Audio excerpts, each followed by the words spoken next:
You think you are a rational individual. You are convinced that your political opinions, your indignations, and your consumer choices are the product of your own intellectual deliberation. This is the most persistent illusion of modern democracies. In reality, a staggering portion of your actions is dictated by structures and men you do not even know. This is not a conspiracy theory. It is the clinical application of a social science born at the beginning of the 20th century, theorized in black and white in 1928 in a fundamental book, Propaganda.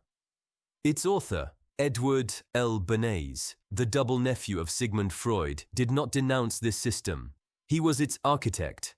Far from criticizing it, the author proposed to perfect and systematize its techniques, asserting that the conscious and intelligent manipulation of the organized habits of the masses is a vital element of democratic society. Those who manipulate this imperceptible social mechanism form an invisible government, which is the true ruling power of the country. Today, we are going to open the hood of the machine. We will go beyond mere media criticism to understand, from a strictly technical, epistemological, and psychological point of view, how our consent is manufactured on a daily basis.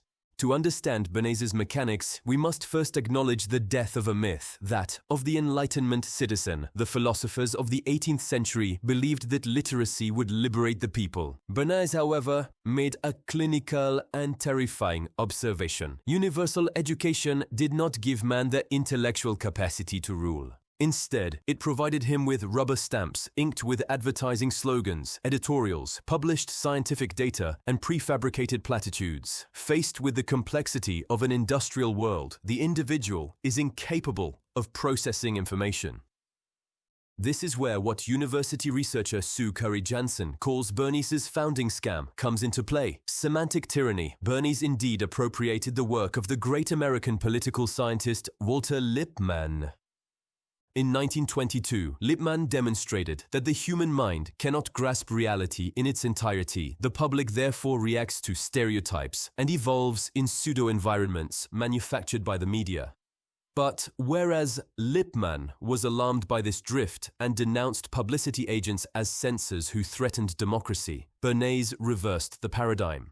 He transformed this critical diagnosis into an operating manual. Since the public is blind and irrational, Bernays decreed that an intelligent minority must organize the chaos and filter reality to guide the masses. This is no longer a drift. It is, according to him, the absolute condition for the survival of democracy. But how does this invisible government manage to hack our minds without using physical violence? To understand this, we must summon one of the greatest theorists of technique, the French sociologist Jacques Ellul. The common mistake is to believe that propaganda seeks to modify our ideas, to make us adhere to an intellectual doctrine.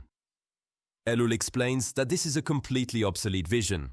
The goal of modern propaganda is not to create an orthodoxy, that is to say, a correct thought, but to trigger an orthopraxy. Orthopraxy is a reflex action that leads directly to the goal desired by the propagandist, by completely short-circuiting the intellectual process and deliberation. To obtain this orthopraxy, Bernays relied on the work of his uncle Freud, as well as crowd psychologists like Gustave Le Bon and Wilfred Trotter. He understood that one must never address reason. The group does not have the same psychic characteristic as the individual. The crowd is driven by impulses, repressed desires, and a primitive herd instinct. The propagandist therefore does not seek to overcome resistance by logical arguments, but to use our hidden motives to arouse irresistible emotional currents. By participating in the actions suggested by propaganda, whether it is buying a product or electing a leader, the individual has the total illusion of acting freely. This is the supreme form of manipulation, obtaining from individuals a freely given submission by applying the theory of commitment. In practice, this formidable technique has a name, invented by Bernays himself, the engineering of consent. The Public Relations Council never sells an idea head-on. He is a creator of circumstances. He sets up pseudo-events that will impose themselves on the media as unavoidable news facts. Take the most striking historical example, orchestrated by Bernays, the Torches of Freedom campaign in 1929. The tobacco industry hired him to break a major cultural barrier, the moral prohibition against women smoking in public, which deprived the company of half its clientele. Bernays did not run classic advertisements praising the taste of the cigarette. He consulted the psychoanalyst Abraham Arden Brill and understood that he had to link the cigarette to a deep impulse. The cigarette is a phallic symbol, and it must be associated with female emancipation against male power. He then orchestrated a completely fabricated event during the Easter parade in New York. He hired young women to ostensibly light cigarettes in front of press photographers, dubbing them the torches of freedom. The press relayed the event worldwide, transforming an act of consumption into a militant act of equal rights. What contemporary researchers in political philosophy, like Corey Wimberly, point out is that Bernays did not simply manipulate a belief. He intervened in the very matrix of social reality to create a new public. He modified the subjectivity of women of that era by fabricating a custom. Propaganda does not merely distort reality, it is a technology for producing reality. The ramifications of this engineering of reality did not stop at consumer goods. Bernays transposed these techniques to geopolitics. In the early 1950s, working for the multinational United Fruit Company, he was tasked with countering the democratically elected government of Guatemala, which threatened the company's interests through agrarian reform. Bernays then orchestrated a massive disinformation campaign, creating a front information bureau to link this government to international communism. He prepared the psychological ground and manufactured the consent of the American public opinion to justify a military coup supported by the CIA. The theoretician of liberal democracy had just used the engineering of consent to bring down a real democracy.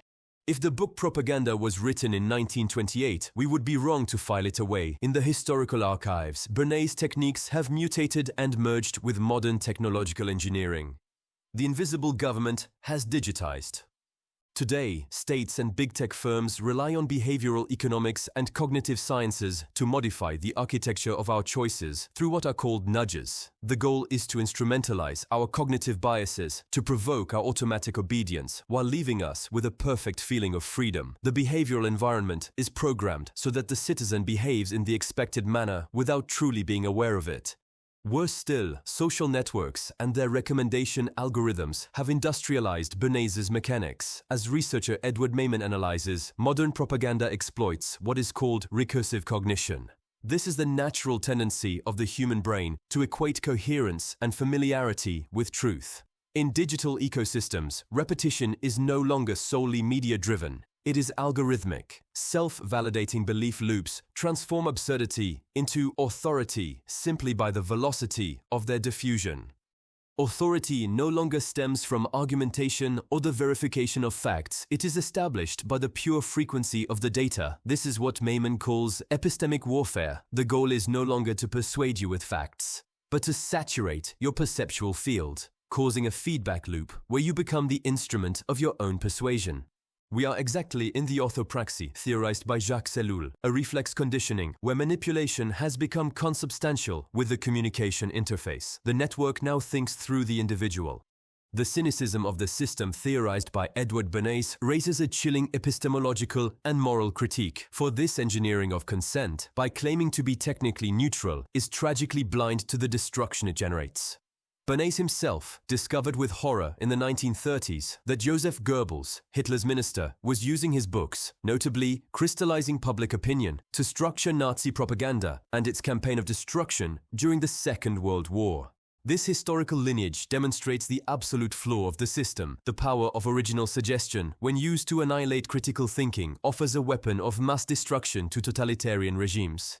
This is why understanding the work of Edward Bernays, reading Propaganda, and studying the sociology of technique is not a simple intellectual exercise. It is a necessity for civic survival. By substituting reason with suggestion and debate with engineering, Bernays theorized a sovereignty where the people are no longer actors, but a mass to be managed. But by unveiling the behind-the-scenes of the manufacturing of consent, he paradoxically offered us the tools for our own contestation, faced with algorithms that industrialize alienation and experts who shape our social reality. Deconstructing these mechanisms of influence is our last line of defense. Because refusing to be the bewildered herd and understanding how the invisible government operates is to initiate the only true act of modern political resistance, the reconquest of our mental sovereignty. If this video opened your eyes to the invisible forces shaping our reality, please like and subscribe to the channel and let me know in the comments if you think we can still escape the matrix of modern propaganda. See you in the next video.